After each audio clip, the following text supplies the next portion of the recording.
கலாத்தியர் 5ஆம் அதிகாரம் வசனம் 13 முதல் 15 வசனங்களிலிருந்து நாம் தேவனுடைய வார்த்தையை நாம் கேட்க இருக்கிறோம். பரிசுத்த அப்போஸ்தலனாகிய பவுல் கலாத்திய திருச்சபைக்கு இந்த நிருபத்தை எழுதுகிறார். இது அதனுடைய நோக்கம் என்னங்கிறத நமக்கு தெரியும். ஏன்னா இதுவரைக்கும் 20 செய்திகளை நாம் கேட்டிருக்கிறோம். இந்த கலாத்தியர் 6 அதிகாரங்கள் இருக்கிறது. 4 அதிகாரத்தில் இருந்து 5ஆம் அதிகாரம் 12வது வசனம் வரைக்கும் நம்ம 20 செய்திகளை கேட்டிருக்கிறோம். கலாத்தியர் மக்கள் நியாயப்பிரமாண சட்டங்களுக்கு கீழ்ப்பட்டு இருந்தார்கள். நியாயப்பிரமாணம் என்ன சொல்லுதுன்னு சொன்னால், மனிதன் பாவத்திலே இருக்கிறான், பாவத்திலிருந்து அவன் விடுதலை பெற வேண்டுமானால் நியாயப்பிரமாணவுடைய சட்டங்களுக்கு கீழ்ப்படிந்தால் கண்டிப்பாக அதிலிருந்து விடுதலை பெற்றுக்கொள்ளலாம். அதாவது ரட்சிப்பு கிரியைகளினாலே நமக்கு கிடைக்கிறது என்கிறதான அந்த கட்டளையை அந்த மக்கள் நம்பி இருந்தார்கள். யூதர்களும் புறஜாதிகளும் அவர்கள் கிறிஸ்துவை நிராகரிக்கக்கூடியவர்களாக காணப்பட்டார்கள். ஆனால் ரட்சிப்பு, ஒரு மனிதன் பாவத்திலிருந்து ரட்சிக்கப்பட வேண்டுமானால் கிருபையினால் மட்டும்தான் ரட்சிப்பு உண்டு என்பதை வேதம் நமக்கு தெளிவாய் சொல்லுகிறது. மனிதன் பாவத்திலே மரித்திருக்கிறான், அதனால் அவன் தன்னைத்தானே ரட்சித்து கொள்ள முடியாது. ஏன்னா செத்துப்போன ஒரு பிணம் அது தானாகவே கண்களை திறக்க முடியாது, எழுந்து நடக்க முடியாது, அது சிந்திக்க முடியாது, அது கடவுளை தேடி வர முடியாது. அதே போல தான் பாவத்தில் பிறக்கிற ஒவ்வொரு மனிதனும் அவன் அப்படிப்பட்ட நிலையிலே காணப்படுகிறான். எனவே அவனுக்கு ரட்சிப்பு வேண்டுமானால் அவனுடைய முயற்சியினால் அந்த ரட்சிப்பை பெற்றுக்கொள்ள முடியாது. அவன் எழுந்து கடவுளை தேட வேண்டுமானால் அவனுக்குள் ஜீவன் வேணும். அந்த ஜீவன், அந்த உயிர் யார் கொடுக்கணும்னு சொன்னால், பாவமே இல்லாத ஒருவர் இந்த உலகத்தில் வந்து அவர் நம்முடைய பாவங்களுக்காக அவர் மரித்து அவர் உயிர்த்தெழுந்து அவர் மூலமாய் தேவன் எவர்களை தெரிந்து கொண்டாரோ அவர்களை உயிர்ப்பித்தால் மட்டும்தான் அந்த ஆத்துமா, மரித்த ஆத்துமா உயிர்ப்பிக்க முடியும். அப்போ தான் அந்த ஆத்துமா எழுந்து கடவுளை தேட முடியும். அப்போ ரட்சிப்பு என்பது இயேசு கிறிஸ்துவினுடைய சிலுவை மரணத்தினால் மட்டுமே நமக்கு உண்டாக இருக்கிறது என்பது தான் வேத சத்தியம். ஆனால் அன்றைக்கு இருந்த கலாத்திய மக்கள் மத்தியிலே இந்த கிருபையின் சுவிசேஷத்தை பவுல் கொண்டு சென்றார். கிருபையின் சுவிசேஷத்தை கேட்ட மக்கள் இயேசு கிறிஸ்துவை விசுவாசித்தார்கள், ரட்சிப்பை பெற்றுக்கொண்டார்கள். சபையிலே அங்கமாக இருந்து கடவுளை அவர்கள் ஆராதித்து கொண்டிருந்தார்கள். ஆனால் சில காலம் கழித்து அந்த மக்களிடத்திலே மீண்டும் தவறான போதனைகளை கொண்டு வந்து போதித்தார்கள். அதாவது ரட்சிப்புக்கு கிருபை மட்டும் போதாது, கிரியைகளும் வேணும். அப்போ தான் நம்ம ரட்சிக்கப்பட முடியும். நியாயப்பிரமாணத்திற்கு நம்ம கீழ்ப்படிய வேண்டும் என்று சொல்லி தவறான கோட்பாடுகளை, உபதேசத்தை அவர்கள் போதித்தார்கள். இதற்கு எதிராக தான் பவுல் இந்த நிருபத்தை எழுதுகிறார். இயேசு கிறிஸ்துவினுடைய சுவிசேஷமே அல்லாமல் நம்ம மீட்கப்பட முடியாது என்பதை வலியுறுத்துவதற்காக இந்த நிருபத்தை எழுதுகிறார். கலாத்தியர் மக்கள் மீண்டும் கள்ள உபதேசத்திற்கு அவர்கள் திரும்பாதபடிக்கும், அந்த கள்ள உபதேசத்திலிருந்து விடுதலை பெறுவதற்காகவும்,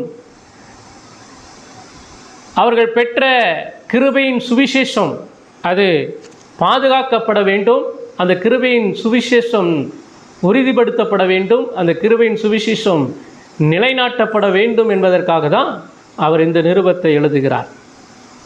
இன்றைக்கு நம்ம வாசிக்கப்பட்ட இந்த கலாத்தியர் 5ஆம் அதிகாரம் 13 to 15 வரைக்கும் நான் வாசிக்கும்போது தொடர்ச்சியாகவே பவுல் இந்த மக்களுக்கு எழுதி கொண்டே வருகிறார்.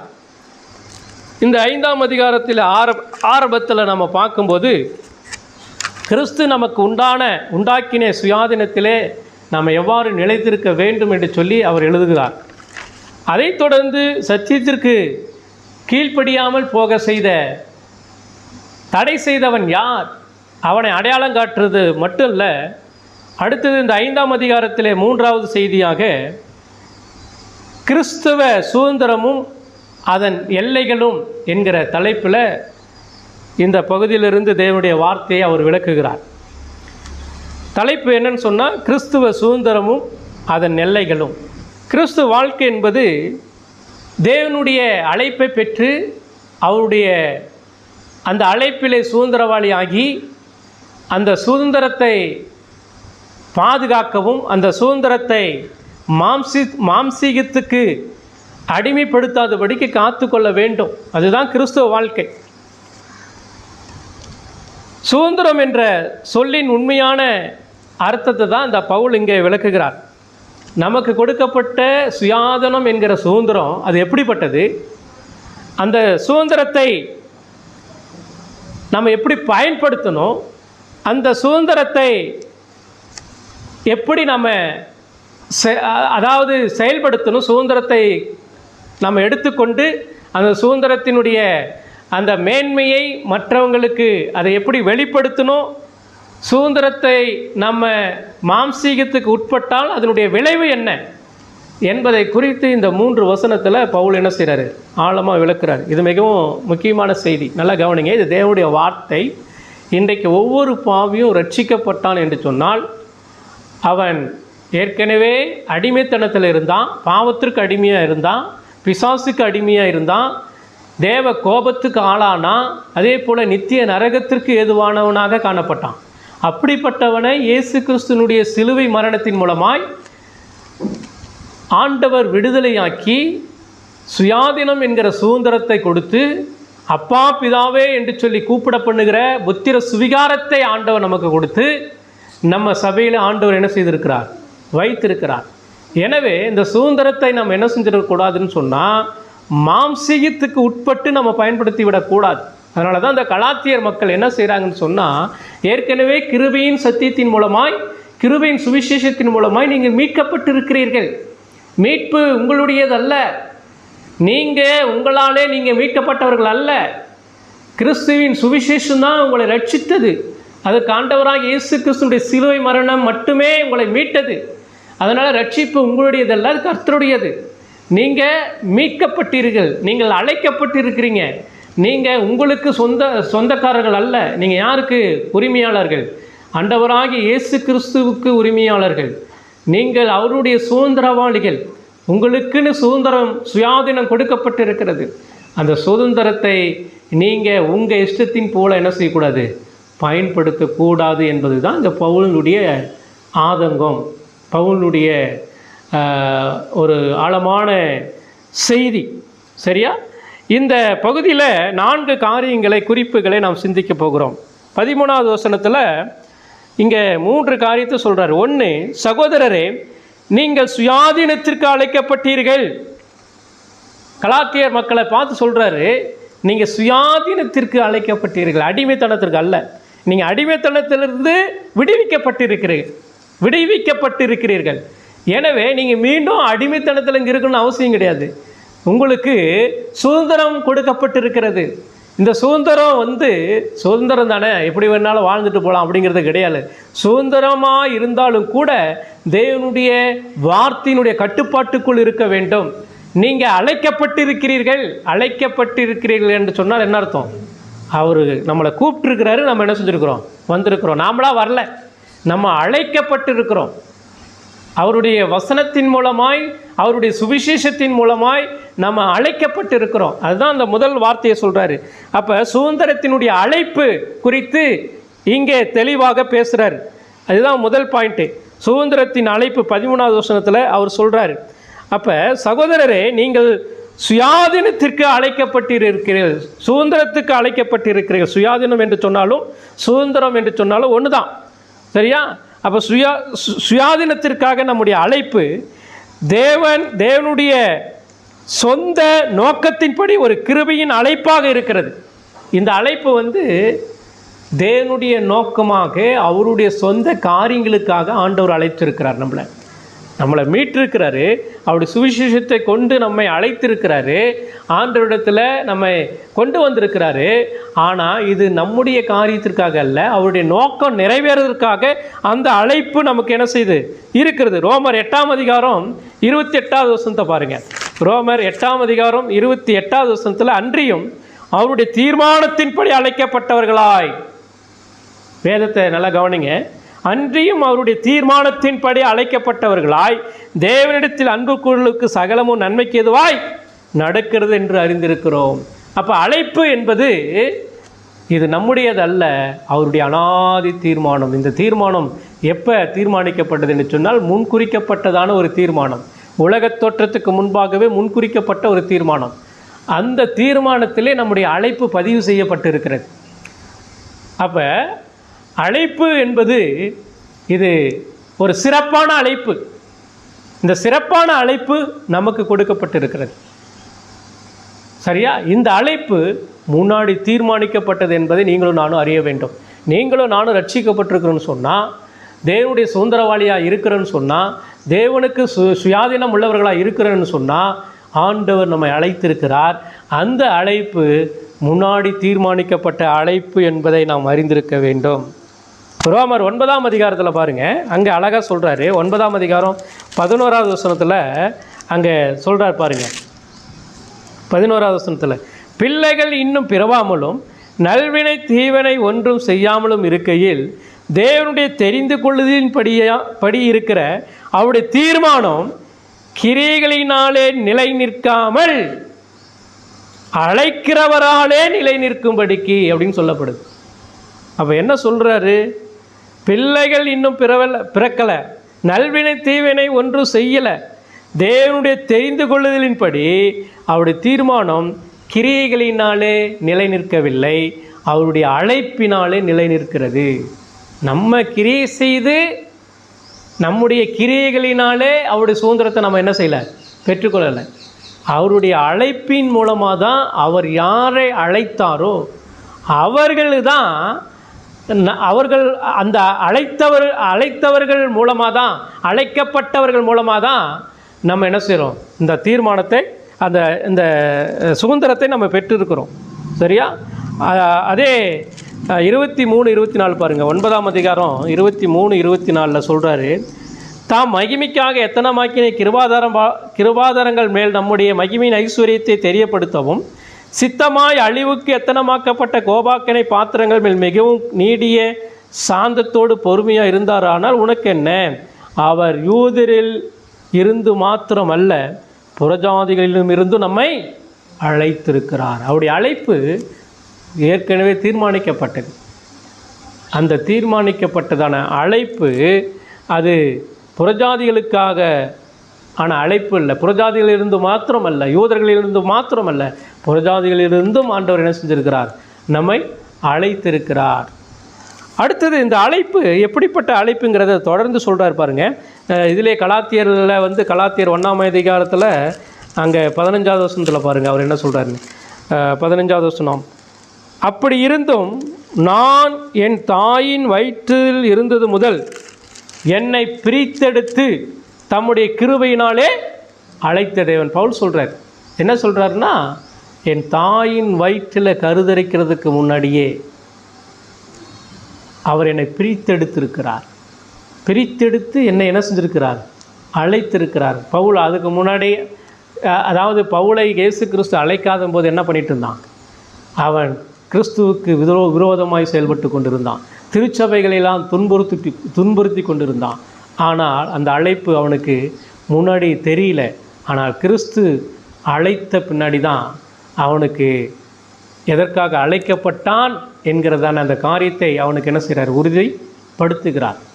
நான் இவன் ராஜாக்களுக்கும் புறஜாதிகளுக்கும் சுவிசேஷத்தை அறிவிக்க தெரிந்து கொள்ளப்பட்டதான பாத்திரம் என்று சொல்லி ஆண்டவர் என்ன செய்கிறாரு, அவனை தெரிந்து கொள்கிறார். அப்போ ஒரு நோக்கம் இருக்குதா, அழைப்பு அப்படிங்கிறது ஒரு நோக்கம் இருக்கிறது. அந்த நோக்கத்துக்காக தான் கிறிஸ்து நம்மளை அழைத்தார், தெரிந்தெடுத்தார்.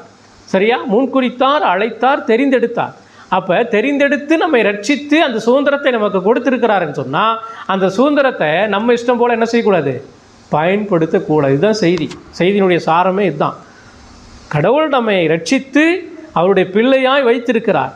அப்போ அவருடைய பிள்ளையாய் வைத்து நமக்கு சில சுதந்திரங்களை கொடுத்து, சுயாதீனத்தை கொடுத்து ஆண்டவர் வைத்திருக்கிறார். எனவே அந்த சுயாதீனத்தை நம்ம மாம்சத்தினுடைய கிரியைகளின் மூலமாய் அதை பயன்படுத்தி அந்த சுதந்திரத்தை இழந்து விடக்கூடாது அப்படிங்கிறத இங்கே சொல்கிறார். சரிங்களா? 2 தீமோத்தேயு 1ஆம் அதிகாரம் 9வது வசனத்தில் பாருங்கள், அந்த அழைப்பு எப்படிப்பட்ட அழைப்புங்கிறத சொல்கிறார். 2 தீமோத்தேயு 1ஆம் அதிகாரம் 9வது வசனம்.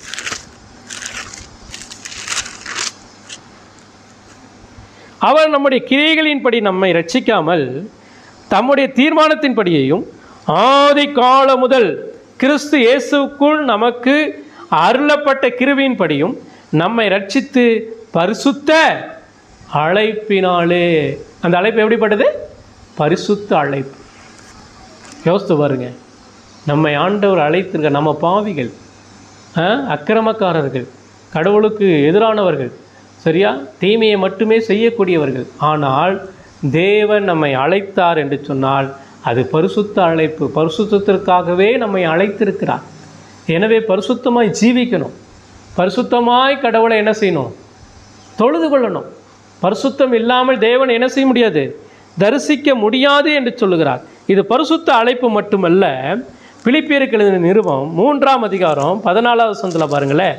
அங்கே என்ன சொல்ல வர்றாருன்னா, கிறிஸ்து இயேசுக்குள் தேவன் அழைத்த பரம அழைப்பின் பந்தய பொருளுக்காக தேவன், அதாவது நம்ம அவருடைய சுதந்திரவாளியாக இருக்கும்படி ஆண்டவர் அழைத்திருக்கிறார்.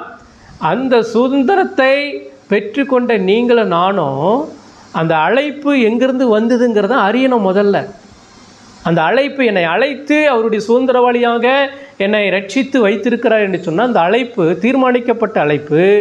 அந்த அழைப்பு பரிசுத்த அழைப்பு. அது பரிசுத்த அழைப்பு மட்டுமல்ல, அது பரம அழைப்பு. பரம அழைப்பு, பரலோகத்திலிருந்து எனக்கு அந்த அழைப்பு என்ன செஞ்சுருக்குது?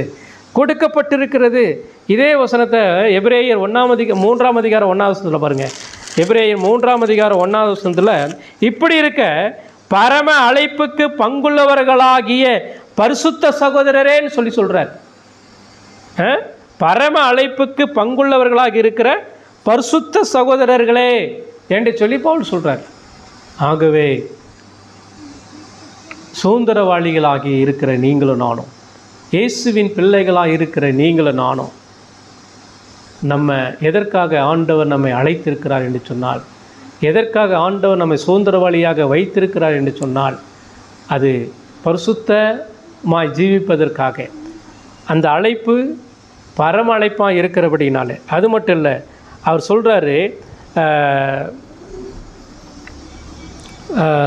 எதற்காக அந்த அழைப்பு நமக்கு கொடுக்கப்பட்டு இருக்கிறதுன்னு சொன்னால், மீண்டும் தொடர்ச்சியாக சொல்கிறார். 1 கொரிந்தியர் 1ஆம் அதிகாரம் 9வது வசனம் பாருங்கள். 1 கொரிந்தியர் 1ஆம் அதிகாரம் 9வது வசனம்.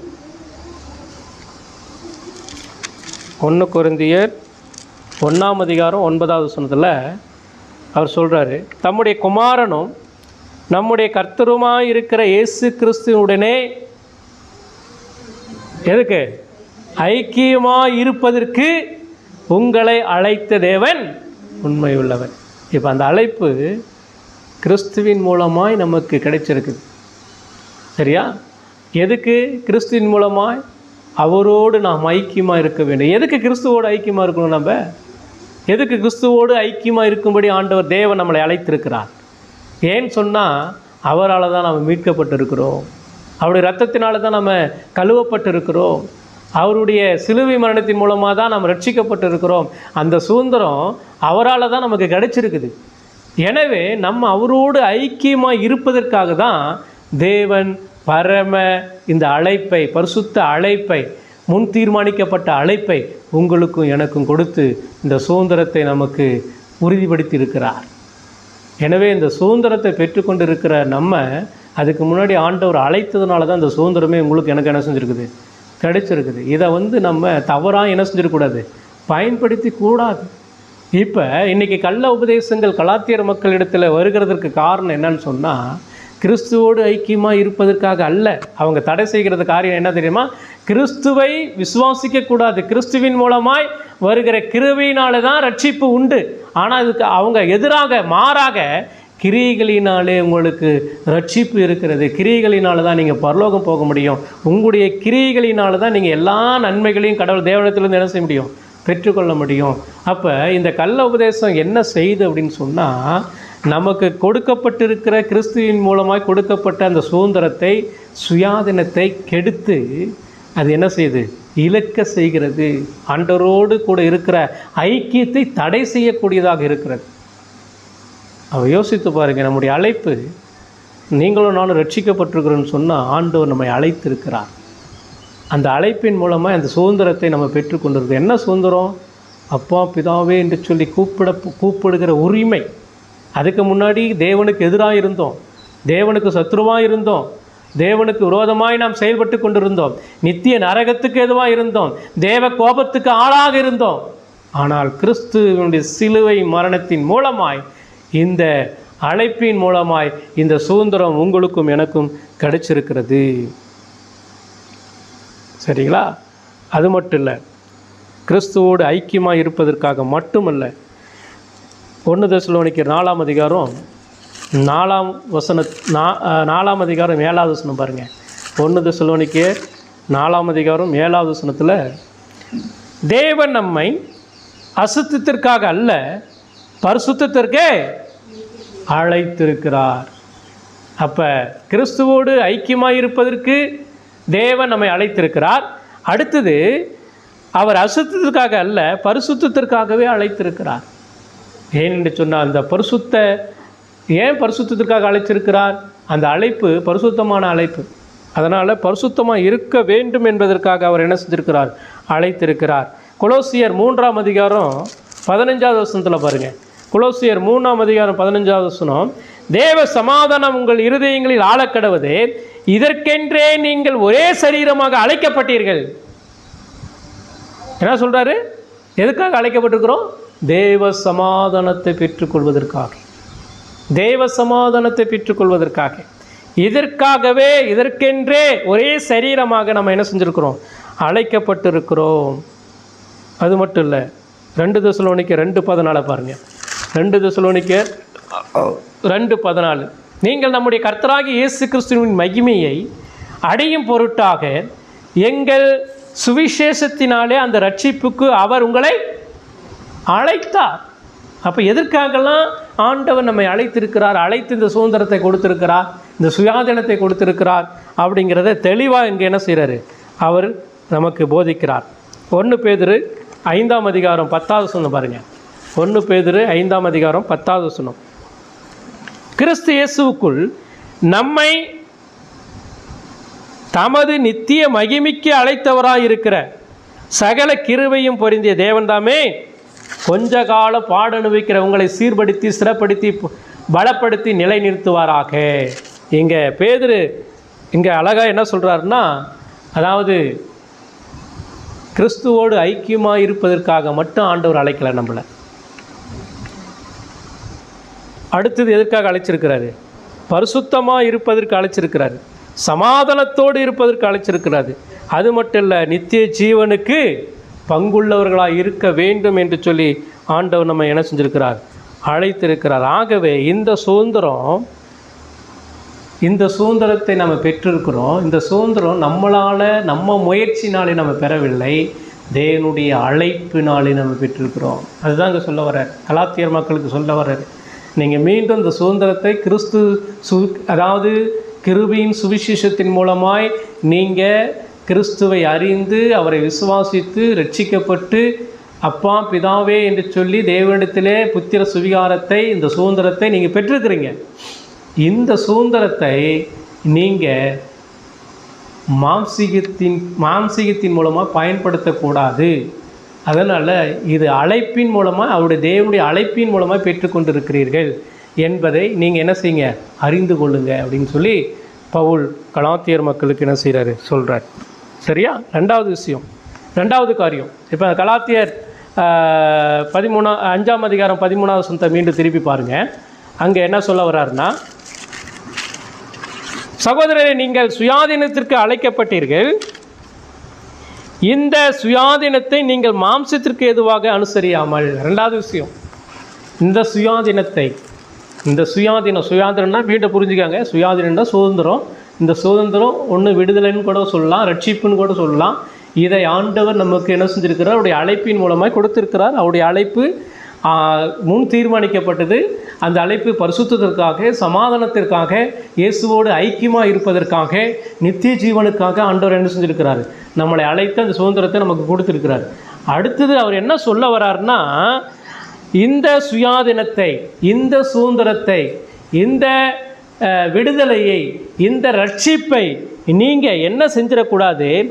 மாம்சீகத்திற்கு ஏதுவாக அனுசரிக்கக்கூடாது. இது ரொம்ப முக்கியமான விஷயம். இந்த சுதந்திரத்தை நீங்கள் மாம்சீகத்துக்கு ஏதுவாக அனுசரிக்கக்கூடாது. இப்போ கள்ளப்போதனை என்ன சொல்கிறான்? கிரியைகளினால நீங்கள் என்ன செய்யலாம்? ரட்சிப்பை பெற்றுக்கொள்ளலாம் அப்படின்னு சொல்கிறான். அப்படின்னு சொன்னால் கிரியைகள் அப்படிங்கிறது நம்முடைய மாம்சத்தை சார்ந்தது, நம்முடைய சுயத்தை சார்ந்தது.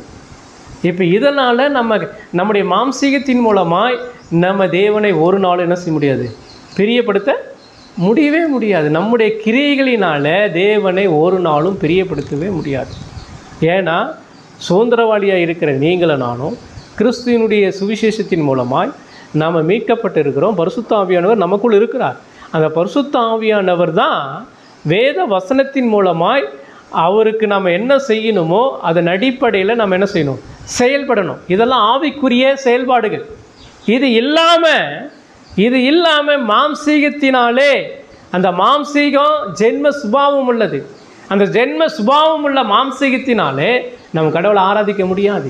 ஜென்ம சுபாவத்தினாலே தேவனுக்கு பிரியமாக இருக்க முடியாது. ஏன்னா மாம்சீகம் ஒரு நாளும் தேவனுடைய ஆவிக்குரிய காரியங்களுக்கு அது தடையாக தான் இருக்குமே ஒழிய எந்த ஒரு உதவியும் நன்மையும் என்ன செய்யாது?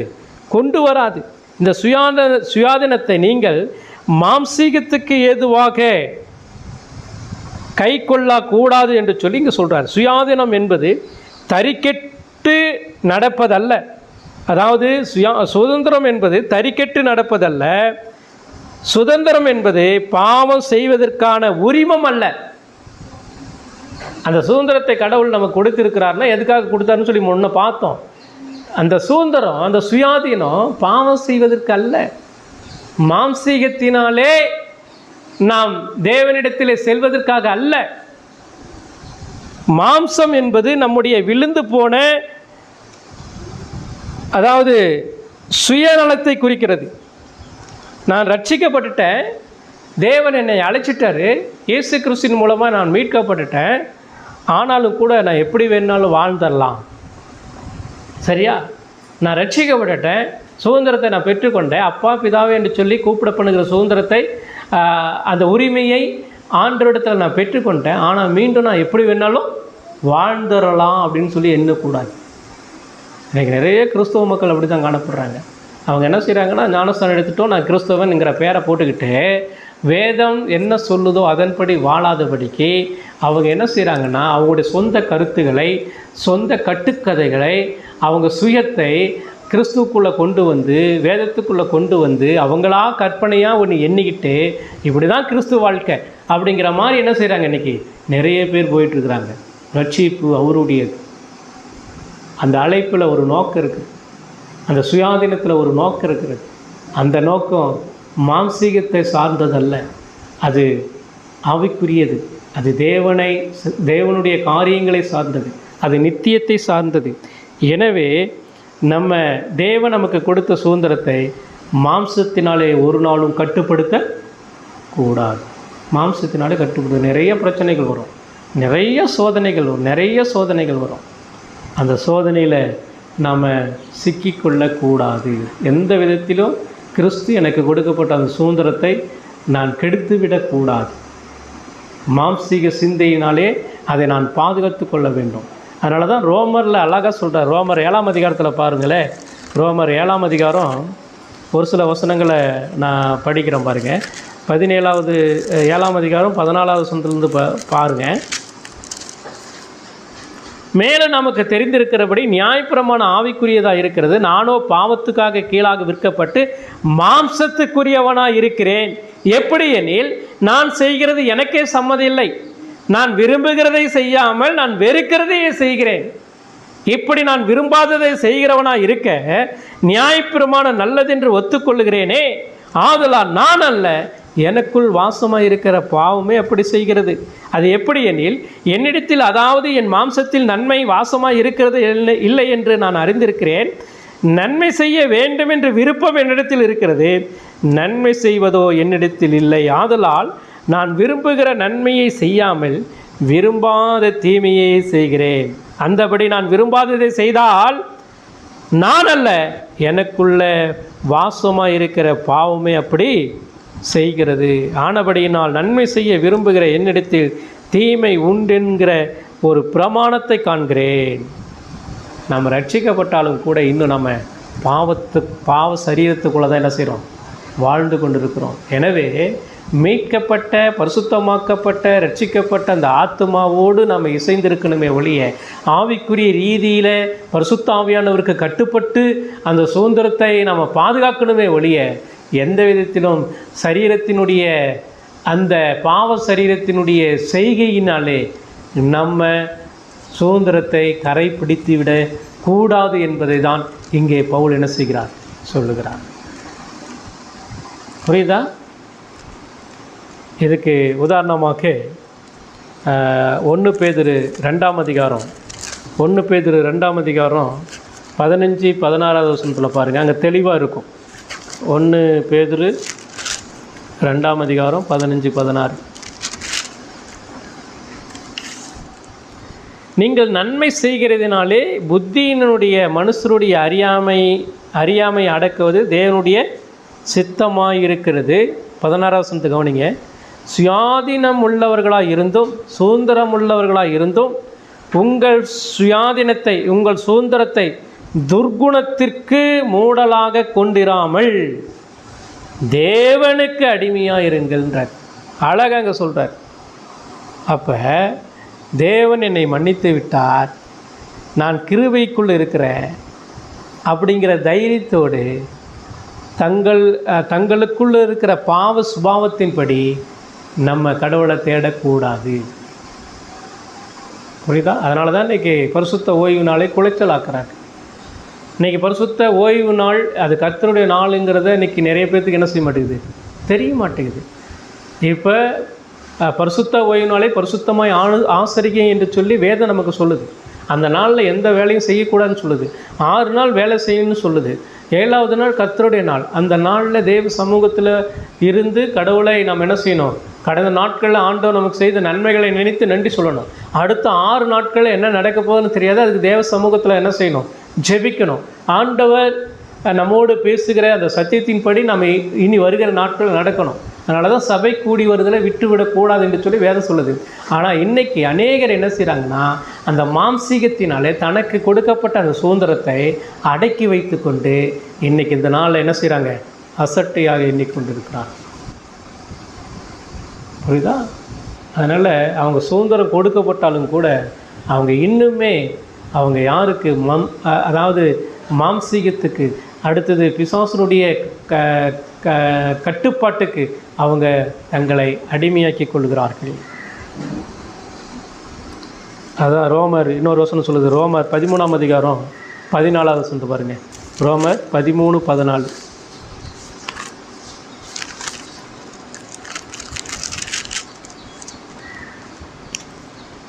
துர் இச்சைகளுக்கு இடமாக உங்களை பேணாமல் இருந்து கர்த்தராகிய இயேசு கிறிஸ்துவை நீங்கள் என்ன செய்யுங்க, தரித்து கொள்ளுங்கள். துர் இச்சைகளுக்கு இடமாக உடலை பேணாமல் இருங்கள் என்று சொல்லி சொல்லுகிறார். ஆக பிரியமானவர்களே,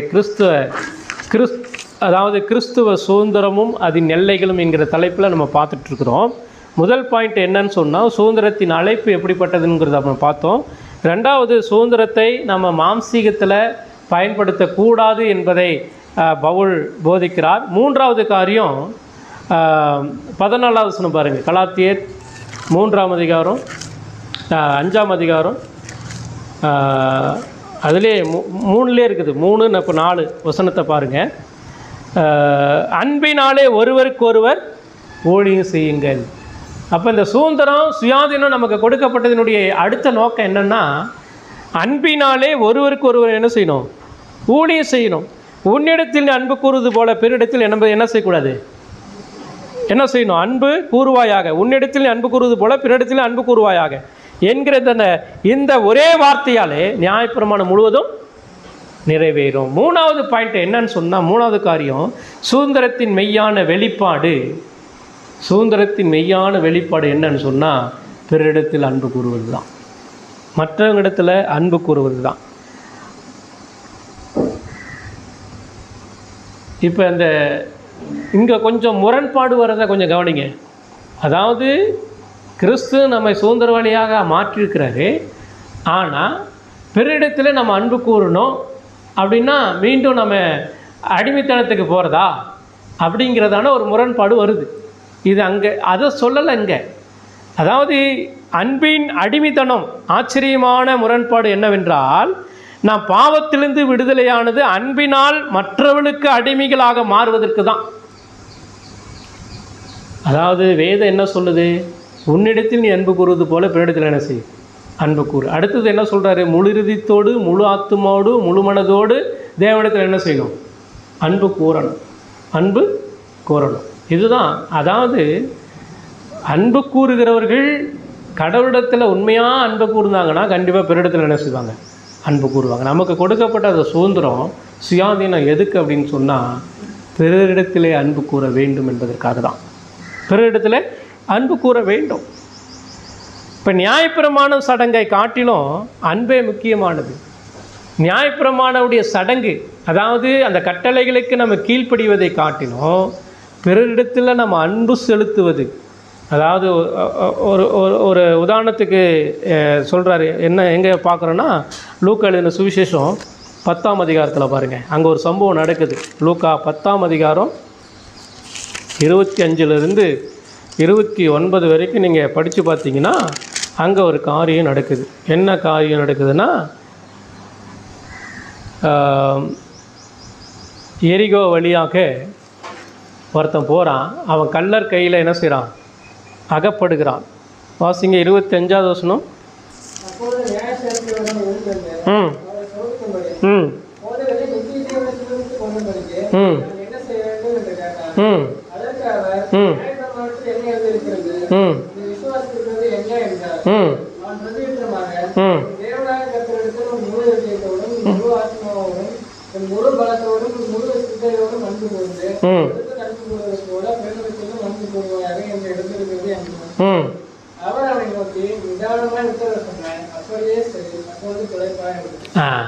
ஒரு நியாயசாஸ்திரி ஆண்டுகிட்ட கேட்குறான், நான் நித்திய ஜீவனை பெற்றுக்கொள்வதற்கு என்ன செய்யணும்னு.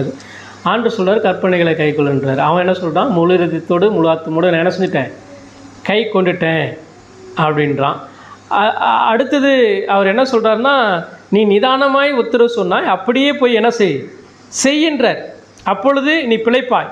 அதுக்கு அவன் சொல்கிறான், அவன் தன்னை நீதிமான் என்று காண்பிக்க மனதாக இயேசுவை நோக்கி, எனக்கு பிறர் யார், எனக்கு பிறர் யார் என்று கேட்டான். இயேசு அவனுக்கு பிரதித்திரமாக இந்த ஓமையை சொல்கிறார். என்ன சொல்கிறாருன்னா, ஒருவன் எரிகோ வழியாக போயிட்டுருக்கும்போது கள்ளர் கையில் ஒருத்தன் என்ன செஞ்சிட்டான்? அகப்பட்டு அவனை அடித்து என்ன செஞ்சிட்டாங்க? குற்றுயிரை விட்டுட்டு போயிட்டாங்க. அதில் ஒருத்தன் ஆசாரியன் போகிறான், விலகி போகிறான். இன்னொருத்தன் லேவியன் போகிறான், அவனை விட்டு விலகி போகிறான். இன்னொருத்தன் வரான் சமாரியன், அவன் தான் என்ன செய்கிறான்? அவனை தூக்கி கொண்டு போய் வைத்தியம் பண்ணி அவனை என்ன செய்கிறான்? சரி பண்ணுறான். அப்போ இங்கே என்ன சொல்ல வராருன்னு சொன்னால், அன்பு என்பது சும்மா நியாயப்பிரமாணத்தை கடைபிடிப்பது மட்டும் இல்லை. என்ன செய்யணும்? ஒருத்தன் குற்றுயிராக இருக்கிறான் என்று சொன்னால் அவனுக்கு என்ன செய்யணும்? உதவி செய்யணும். இப்போ அப்படி பார்த்தீங்கன்னா கிறிஸ்துவனுடைய அன்பு எவ்வளோ மேலானது பாருங்கள்.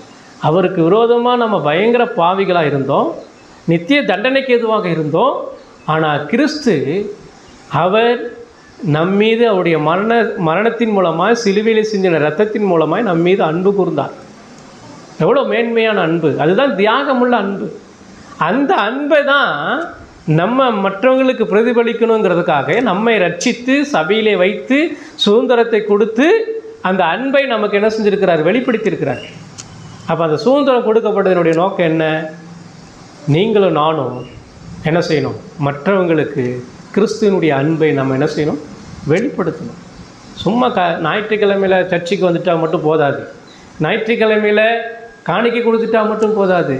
இந்த அன்பு என்ன செய்யணும்னு சொன்னால், அதாவது குற்றுயிராய் இருக்கிற இவனுக்கு எப்படி இந்த சமாரியன் போய் உதவி செஞ்சானோ அதே போல் இன்றைக்கி பாவத்தில் குற்றுயிராக கிடக்கிறாங்க அநேக மக்கள். இன்றைக்கி நித்திய நரகத்திற்கு எதுவாய் காணப்படுறாங்க. அவங்களுக்கு என்ன செய்யணும், சுவிசேஷத்தை சுமந்து செல்லணும். அவங்களுக்கு போய் சொல்லணும். முதல்ல அவங்களுக்கு சுவிசேஷத்தை சொல்லி, ஏன்னா அவன் ஆத்மா மீட்கப்பட வேண்டுமானால் இயேசு கிறிஸ்துவை விசுவாசிப்பா, நீ ரட்சிக்கப்படலாம், பாவத்திலிருந்து விடுதலை பெறலாம் அப்படின்னு சொல்லி அவனுக்கு சொல்லி, அதே நேரத்தில் அவனுடைய தேவைகள் உலக பிரகாரமான காரியங்களுக்கு நம்ம என்ன செய்யணும், உதவி செய்யக்கூடியவர்களாக இருக்கணும். இதுதான் ரொம்ப முக்கியமான விஷயம். அதாவது இப்போ குற்றுயிராக இருக்கிறான் அப்படின்னு சொன்னால் அவனுக்கு செய்ய வேண்டிய உதவிகள் அவன் என்ன செய்கிறான், முதல்ல சுமந்து செல்கிறான். அவனிடத்தில் முதல்ல அன்பு, எப்படிப்பட்ட அன்பு காட்டுறான், ஐயோ பாவம் வாப்பா அப்படின்னு சொல்லி என்ன செய்கிறான், அணைத்து கொண்டு அவனை, அதாவது தனக்கு அடிப்பட்டது போலவே அவன் பாவித்து அவன் என்ன செய்கிறான், அவனுக்கு போய் மருத்துவம் பண்ணுறான். அப்போ அன்பு என்பது தியாகம், நம்முடைய அன்பில் தியாகம் இருக்கணும். அதாவது நம்ம ரட்சிக்கப்பட்டுட்டோன்னு சொன்னால் கிறிஸ்து நம்ம எப்படி நேசித்தாரோ அதே போல் நம்ம பிறரை என்ன செய்யணும், நேசிக்கணும். எதன் அடிப்படையில் நேசிக்கணும், அவங்களுக்கு நம்ம சுவிசேஷத்தை முதல்ல சொல்லணும். கடவுள் கிறிஸ்துவை காட்டணும். கிறிஸ்துவனுடைய அன்பே இல்லாமல் வேறொரு அன்பு கிடையாது, வேறொரு அன்பு கிடையாது. கிறிஸ்து அவர் தான் நம்முடைய பாவத்திலிருந்து மீட்கும்படி அவர் வந்த தேவகுமாரனாக இருக்கிறார். அவருடைய அன்பே மேலான அன்பு. அந்த அன்பை நம்ம காட்டணும். அதை காட்டில இன்றைக்கி எப்படி காட்டுறாங்கன்னு சொன்னால், கிறிஸ்து இடத்துல வா, உனக்கு எல்லா நன்மைகளும் என்ன செஞ்சிடும், கிடைச்சிடும். ஆனால் அவன் பாவத்தில் தான் முதல்ல அவனுக்கு விடுதலை கிடைக்கணும். அவனுடைய ஆத்மா ரட்சிக்கப்படணும். அவனுடைய ஆத்மா ரட்சிக்கப்பட்டுச்சுன்னா, அவனுடைய ஆத்மா மீட்கப்பட்டுச்சுன்னா அவனுடைய சரீரத்தினுடைய எல்லா தேவைகளும் என்ன செஞ்சிடும், கிடைச்சிடும். எல்லா தேவைகளையும் கிடைச்சிடும். சரிங்களா? அதனால தான் மூன்றாவது என்ன சொல்கிறாரு, உன்னுடைய சுதந்திரம் கொடுக்கப்பட்டதனுடைய நோக்கம் என்னென்னா, நீ என்ன செய்யணும், அன்பினாலே ஒருவருக்கு ஒருவர் என்ன செய்யணும், ஊழியம் செய்ய வேண்டும்.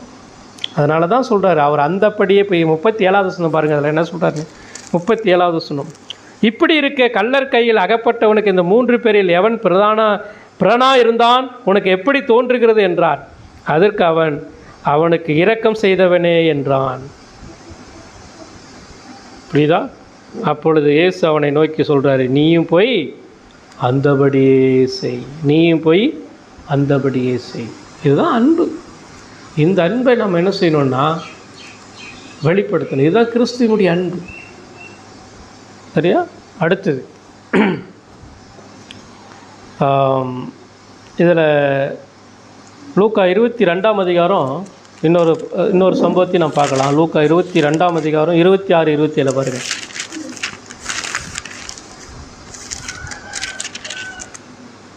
உங்களுக்குள்ளே அப்படி இருக்கக்கூடாது. உங்களில் பெரியவன் சிறியவனைப் போல, தலைவன் பணிவிடைக்காரனைப் போலவும் இருக்க கடவன். பந்தி இருக்கிறவனோ பணிவிடை செய்கிறவனோ எவன் பெரியவன்? பந்தி இருக்கிறவன் அல்லவா? அப்படி இருந்தும் நான் உங்கள் நடுவிலே பணிவிடைக்காரனாக இருக்கிறேன். இயேசு கிறிஸ்து சொல்கிறார். சீசர்களுள்ளே நீ பெரியவன் நான் பெரியவன்கிற வாக்குவாதம் வந்துடுச்சு.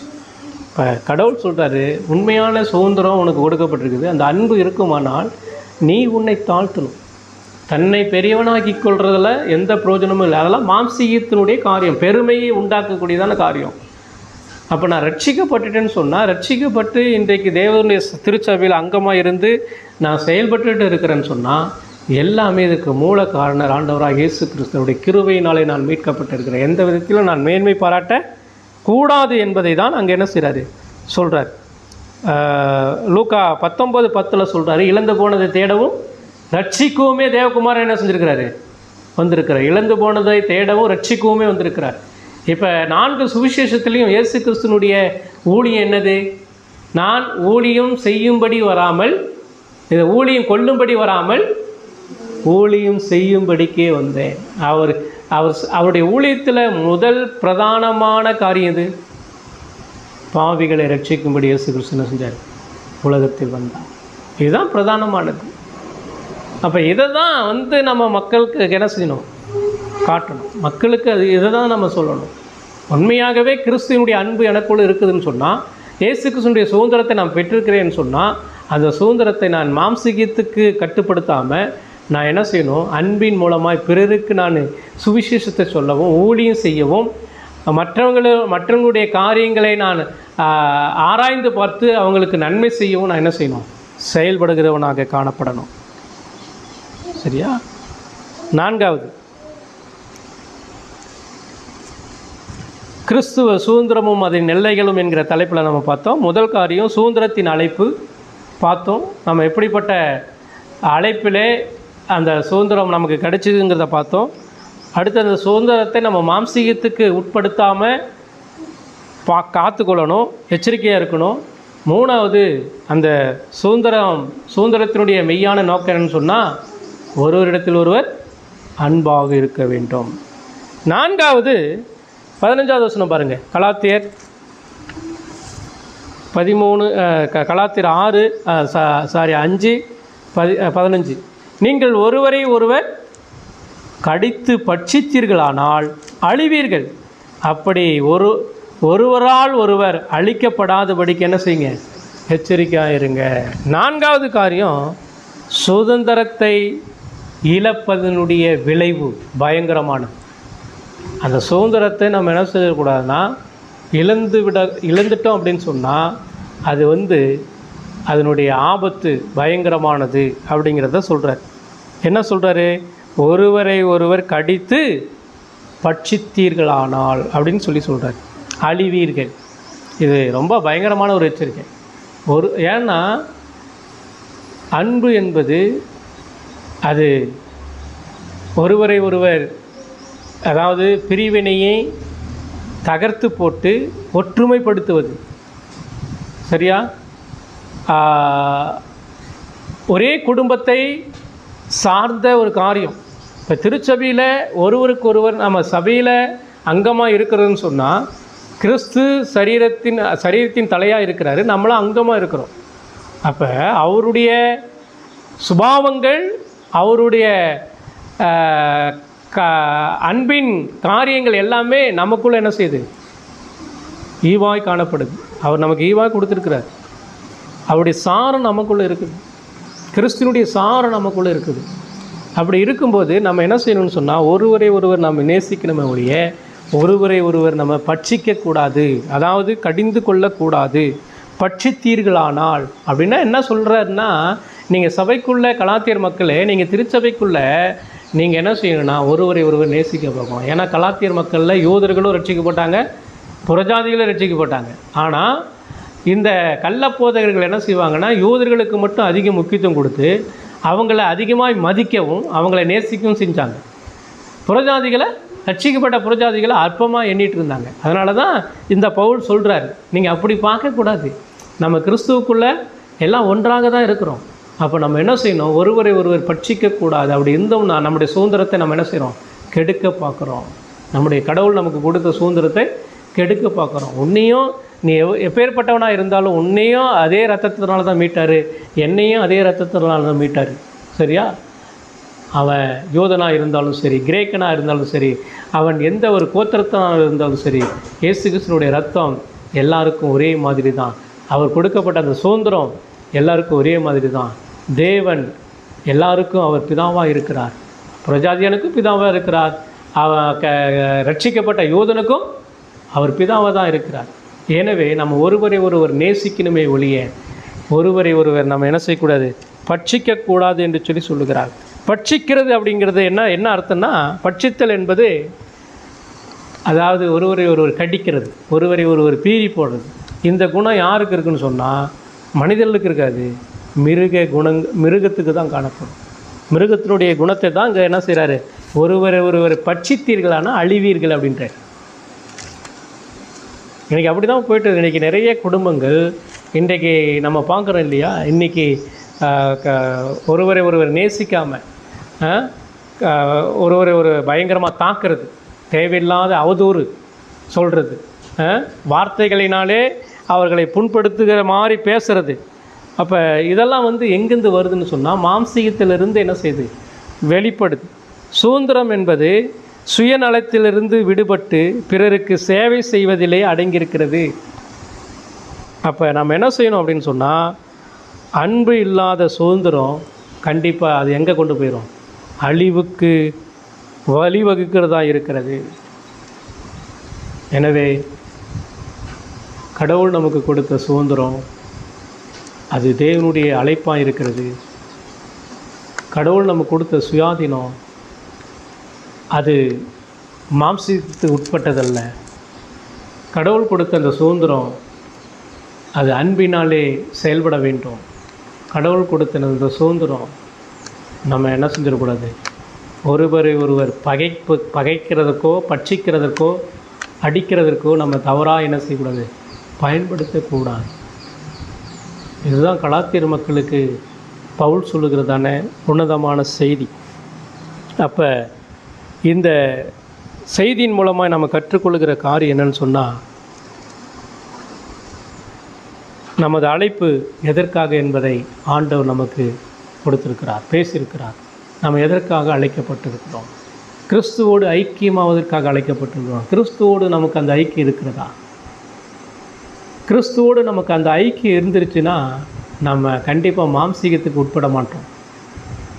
எவ்வளோதான் பாடுகள் வந்தாலும், பிரச்சனைகள் வந்தாலும், போராட்டங்கள் வந்தாலும், கிறிஸ்து என்னோடு கூட இருக்கிறார். அவர் என்னை என்ன செய்வார், பலப்படுத்துவார்.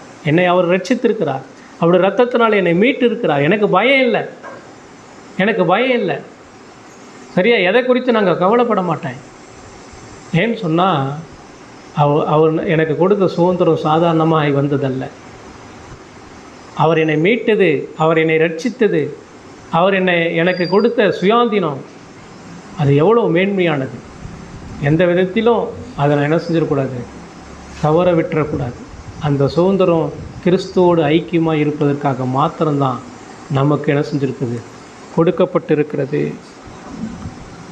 சரியா, இதில் எனக்கு எந்த பெருமையும் இருக்கக்கூடாது, எந்த சுயநலமும் இருக்கக்கூடாது.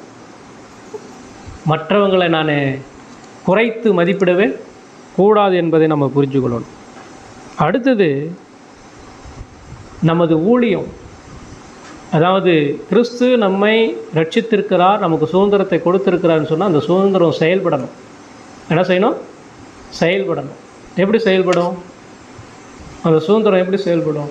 நாம் எப்படி சுதந்திரமாக மீட்கப்பட்டு இருக்கிறோமோ, ரட்சிக்கப்பட்டு பரிசுத்தத்திற்காக அழைக்கப்பட்டு இருக்கிறோமோ, சமாதானத்துக்காக அழைக்கப்பட்டு இருக்கிறோமோ, நித்திய ஜீவனுக்காக நம்ம அழைக்கப்பட்டு இருக்கிறோமோ, அந்த சுதந்திரம் நமக்கு கொடுக்கப்பட்டிருக்குது. அந்த சுதந்திரத்தை பிறருக்கு நம்ம என்ன செய்யணும், வெளிப்படுத்தணும். மற்றவங்களுக்கு சொல்லணும், சுவிசேஷத்தை அறிவிக்கணும். எந்த அளவுக்கு நம்ம கிறிஸ்துவினுடைய சிலுவை மரணத்தின் மூலமாக அந்த பெற்ற அந்த மகத்துவமான அந்த சுதந்திரம் ரட்சிப்பை பிறருக்கு நம்ம என்ன செய்யணும், வெளிப்படுத்தணும்ல. எப்படி வெளிப்படுத்துறது? வெளிப்படுத்தாமல் அப்படியே அமைதியாக இருந்தால் எப்படி ஆகிறது? இப்போ மற்றவங்களுக்கு நம்ம சொல்லணும்ல, சொன்னால் தானே அவங்க தெரிஞ்சுக்க முடியும். நம்ம சொன்னால் தானே அவங்க கேள்விப்பட முடியும். அதனால் சுவிசேஷத்தை மற்றவங்களுக்கு சொல்லணும், அறிவிக்கணும். அந்த சுதந்திரம் பிறரிடத்தில் அன்பு கூறுன்னு சொன்னால், இப்போ ஒன்றும் இல்லை, நம்ம பார்த்தோம் இல்லையா, அந்த கள்ளன் கையில் அகப்பட்ட குற்றவாளியாக இருக்கிறவன் லேவின் போகிற மாதிரியே போயிருந்தான். லேவின் யார்? ஒரு முக்கியமான நபர், முக்கியமான ஒரு நபர், தேவாலயத்தில் முக்கியமான ஒரு நபர். அதே போல் ஆசாரியன், அவன் முக்கியமான நபர். அவங்க ரெண்டு பேருமே செய்யக்கூடியதான கடமை உள்ளவங்க. அதை தவறிட்டு என்ன செஞ்சுறாங்க, ஒதுங்கிட்டு போகிறாங்க. இன்றைக்கி நிறைய பேர் கிறிஸ்டியானிட்டியில் காணப்படுகிறதான ஒவ்வொருவருமே கிறிஸ்துவினுடைய ரட்சிப்பை சுதந்திரத்தை பெற்றுக்கொண்டவங்க அதனுடைய நோக்கத்தை மறந்தவர்களாக போகிறாங்க. ஆனால் சமாரியன் அப்படி போகலை.